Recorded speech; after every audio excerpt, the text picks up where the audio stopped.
വീണ്ടും നമ്മൾ ചെറുതേനീച്ചയെ പിടിക്കാനായിട്ട് ട്രാപ്പ് സെറ്റ് ചെയ്യാൻ പോവാണ്. ട്രാപ്പ് ഉണ്ടാക്കി എടുക്കാനായിട്ട് നമ്മൾ സ്ഥിരമായിട്ട് യൂസ് ചെയ്യുന്ന ചട്ടിയാണ്. ഇതിന് സെക്യൂർഡ് ആയിട്ട് ഇരിക്കാൻ വേണ്ടിയിട്ടുള്ള എന്തോ ആയാലും മതി. ചട്ടി ആകുമ്പോഴത്തേന് ഈ ഒരു ട്രാപ്പ് അല്ലെങ്കിൽ ഇതിനൊരു കൂടുണ്ടാക്കി എടുക്കാനായിട്ട് എളുപ്പമാണ്. ഈ ഒരു രീതിയിലാണ് നമ്മളിവിടെ ഇത് സെറ്റ് ചെയ്യുന്നത്. ഇത് എൻ്റെ ഒരു ഫ്രണ്ടിൻ്റെ സ്ഥലത്താണ്, അല്ലെങ്കിൽ അവൻ്റെ വീട്ടിലാണ് നമ്മളിത് സെറ്റ് ചെയ്തേക്കുന്നത്. ഈ കാണുന്ന ഫിറ്റ് ചെയ്തേക്കുന്നത് ഹോളോ ബ്രിക്സിലാണ്.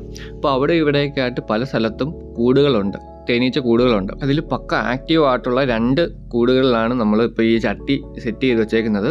എന്നിട്ട് നമ്മൾ ട്യൂബ് കയറ്റിയ സ്ഥലത്ത് സിമെൻറ്റ് വെച്ച് അടച്ചിട്ടുണ്ട്. അപ്പോൾ നമ്മൾ ട്യൂബ് കൊടുത്തേക്കുന്നുണ്ടല്ലോ, താപ്പോട്ടാണ് നമ്മൾ ട്യൂബ് കൊടുത്തേക്കുന്നത്. അങ്ങനെയാണെങ്കിൽ മാത്രമേ റാണി ഇറങ്ങിയിട്ട് നമ്മുടെ ചട്ടിയിലേക്ക് കയറത്തുള്ളൂ. ഇത് കൂടാതെ ആക്റ്റീവ് ആയിട്ടുള്ള വേറെ 2 കൂടും കൂടെ നമ്മൾ സ്പോട്ട് ചെയ്തിട്ടുണ്ട്. ഇവിടെയും കൂടെ നമ്മൾ ചട്ടി സെറ്റ് ചെയ്യുന്നതായിരിക്കും. ഇങ്ങനെ ചട്ടി സെറ്റ് ചെയ്തെന്ന് പറഞ്ഞാൽ നമുക്ക് ഒരു പുതിയ കോളനി ഉണ്ടാക്കി കിട്ടണമെന്നില്ല. പലപ്പോഴും ഇവർ ടണലൊക്കെ ഉണ്ടാക്കി അതുവഴി യാത്ര ചെയ്യാറുണ്ട്. അപ്പോൾ ഒന്ന് ഇടയ്ക്ക് ചെക്ക് ചെയ്യുന്നത് നല്ലതായിരിക്കും. 3 തൊട്ട് 6 മാസത്തിൽ കൂടുതൽ എടുത്തേക്കാൻ നമുക്ക് ഈ ഒരു ചട്ടി സെറ്റായി കിട്ടാനായിട്ട്. ഈ ഒരു മെത്തേഡ് യൂസ് ചെയ്യുമ്പോൾ നമ്മൾ ഒരു രീതിയിൽ ഇവരെ ദ്രോഹിക്കുന്നില്ല.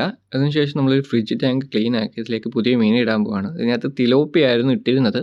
ഏകദേശം എല്ലാം അവർ പിടിച്ച് തീർത്തു. കഴിക്കാനാണ് ഉപയോഗിച്ചത്.